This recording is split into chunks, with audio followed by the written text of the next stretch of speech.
කෞශල්‍ය මොන විදියටද අත්දැකීම් බෙදා ගන්න අපිත් එක්ක? මගේ පාසල කුරුණෑගල මාවතකම ජාතික පාසල. සර්ව මට හම්බෙන්නේ අපේ ඉස්කෝලේ සම්මන්ත්‍රණයක් තිබුණා. පරිභාගනුත් පස්සේ තමයි සර්ව මට හම්බෙන්නේ. සම්මන්ත්‍රණයක් විදිහට අපි පේපර් එකක් තමයි සාකච්ඡා කරේ. මම ඉංග්‍රීසි මීඩියම් වලින් ඉගෙන ගත්තට එදා සිංහල මීඩියම් තමයි උගන්වුවේ. සර්ගෙන් ඉගෙන ගන්නකොට මට හිතුණා ඉංග්‍රීසි මීඩියම් සිංහල මීඩියම් අතර ලොකු වෙනසක් නෑ ඇත්තටම. සර්ගෙන් ඉගෙන ගන්න ගොඩක් පහසුයි කියලා හිතුණා. ඊට පස්සේ තමයි මම සර්ගේ ෆිසිකල් ක්ලාස් එකට සම්බන්ධ වෙන්නේ. ඒ වෙනකොට මට ලකුණු 45ක් විතර තිබුණා. ඒ කියන්නේ මාක් එකක් විදිහට ගන්නවා නම් S එකක්. මට ලකුණු 95 ඒ වගේ ලකුණු තිබිච්ච අවස්ථා තිබුණා. සාමාන්‍ය පෙළ විභාගයේ ඒ 9ක් ගන්න පුළුවන් වුණා. කුමලි අංගාරා දියණියට අත්දැකීම් බෙදා ගන්න පුළුවන් අපිත් එක්ක.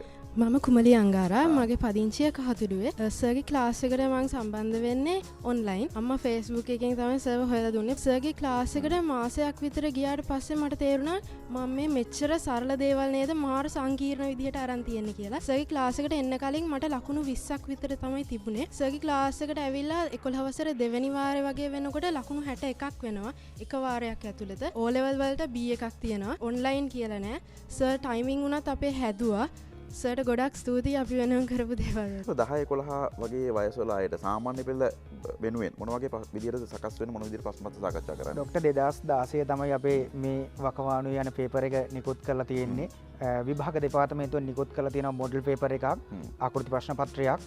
ඒ ආකෘති ප්‍රශ්න පත්‍රයට අනුව තමයි පේපර් එක හැදෙන්නේ. ඒතර ගුරුවරයා හොඳට ඩිස්කස් කරලා මේ එන ප්‍රශ්න ටික හරියට දැනගෙන ඉන්නවා නම් මේ දරුවට ලියන්න පුළුවන් විදිය නිර්මාණය කරන්න.